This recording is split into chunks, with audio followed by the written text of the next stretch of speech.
Hello student, how are you all?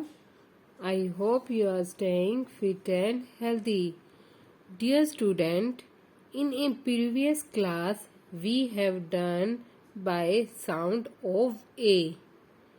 Okay student, sound of A हमारी complete हो चुकी है.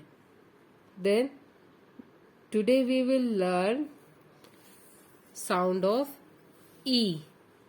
Sound of E. ई को हम क्या बोलेंगे? ई को ए. फोनिक साउंड में क्या बोलेंगे हम? ए.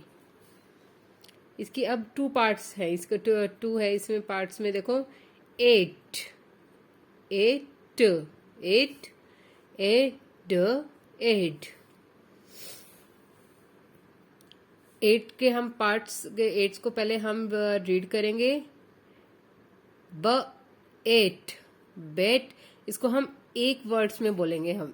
एट, ब एट, क एट, प एट, व एट, ज at. Okay student, I repeated. ब एट, न एट, प एट, व एट, ज एट.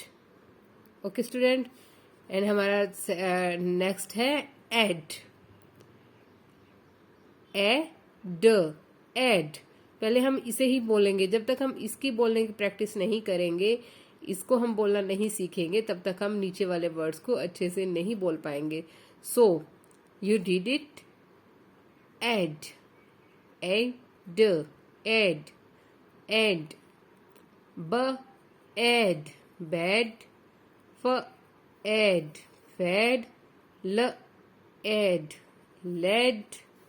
र एड, रेड. व एड, वेड. I repeated. ब एड, बेड. फ एड, फेड. ल एड, लेड. र एड, रेड. व add word. Okay student, so do your work neat and clean on your notebook. Sound of A. Okay student, bye bye.